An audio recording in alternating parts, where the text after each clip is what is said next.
Hey guys, just another quick pen mail video. I wanted to show you two recent additions that I had gotten within the past couple of days. This one in particular right here goes on an Esterbrook. You know, Esterbrook was actually bought out by the Venus company, so you can see it says right on there, Venus Esterbrook Limited.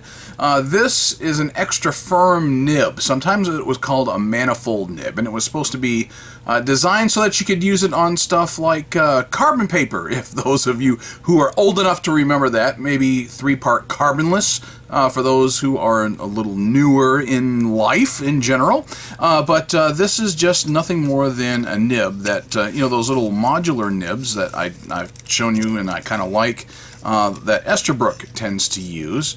The Renew Point, if you prefer that terminology, but this is branded as a Venus nib. So it was new in box and never been inked before. I'll be giving that a try in one of my Esterbrooks the next time I decide to ink one up. I decided I'm not going to ink one up yet, but this is one nib I had not had or even tried yet. So the 9460, an extra firm, sometimes called manifold nib. In some documentations I've seen for this particular nib number. So I'll be giving that a try, and I got it for like 10 bucks or so. Maybe that one was more like 19. I don't remember off the top of my head. I know that this was $10, and shipping on it was a ridiculous, about the same amount, $9 and something for shipping. But it was a new in box. You can already tell it is a Sheaffer, probably from the 1950s or so, and it is a little tattered on the box, but this particular pen was new, never having been inked before, new old stock, Sheaffer Craftsman. I've had several Sheaffer Craftsman thus far, and this one here I picked up for $9.99. So this has not been restored. It is still brand new and comes with a little tag where it says right there, Craftsman. They sold for $5 at the time. Years later, I bought it for twice that, plus I had to pay a gouging shipping charge to get it here. But it is still in excellent condition, the black and the chrome look to it. And this is a screw top, and it has a normal traditional style nib on it, but what it also has is the touchdown filler. So what you would do is you would unscrew the blind cap there a little bit until it comes loose, and then you would pull out, and you can still hear it. Just like on a snorkel, you've got the same kind of filling system. You hear that? It uses compressed air from that being crammed down or pushed down to compress the ink sac that is there to draw up the ink. It just doesn't have a snorkel like a snorkel does, but it's the same kind of concept. Nice clean imprint there, because like I said, never having been used before. So I'm going to go ahead and ink that sucker up and give this baby a try. I'm going to use an Allegheny Arsenal Gunpowder Black ink from Birmingham Pens just because I can, and I tend to like this ink, and I've had good success with it. So hey guys, one quick note that I totally forgot when I was working on the video, and I just skipped over this part.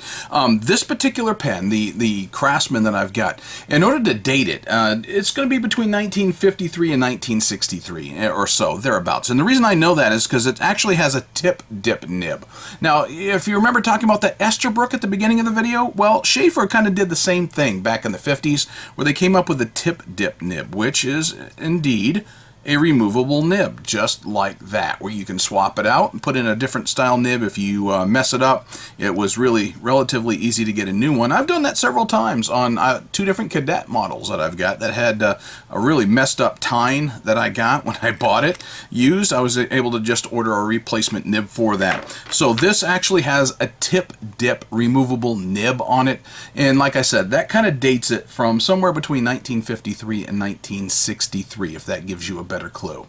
Alright, I grabbed my ink miser here, and this comes in handy sometimes for filling up pens because you get to the bottom of, let's say, a sample vial, then you're not going to get much out of it. You're at the end of a bottle, or if you get a bottle, let's say that's this small, it's not a huge bottle, and you don't have a heck of a lot of ink in there, and it's kind of hard to get a pen all the way down in there. So what I like to do sometimes is pour a little bit of ink out of a bottle that still has, an appreciable amount, but it's hard to get the pen down in.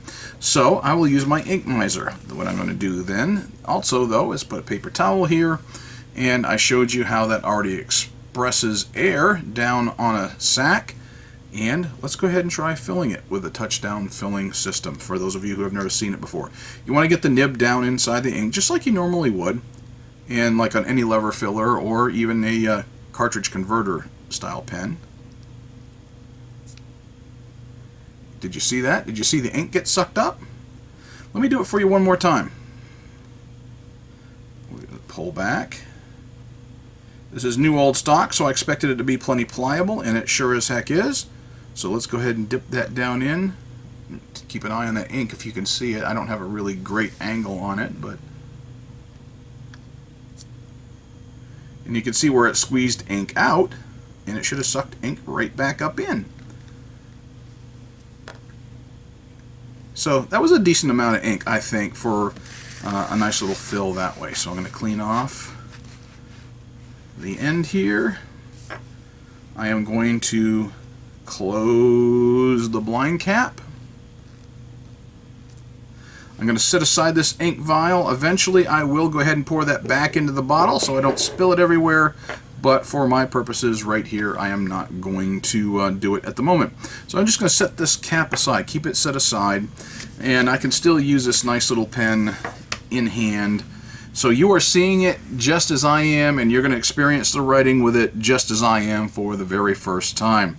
So this is a new old stock NOS Sheaffer Craftsman. It writes like it's got a medium nib to it. It's got a steel nib. Crossway is just a little scratchy, but normal writing, it's not so bad. I could probably still take just a little bit of micro mesh to it to smooth it out just a little bit, but it doesn't write too bad. Like I said, this is the first time this pen has ever seen inks, and you are witnessing it just as I am. So probably from the 1950s or so, maybe into the 60s, but this Craftsman is actually a fairly decent writing pen. It did have the touchdown filler, and like I said, I put in some Allegheny Arsenal,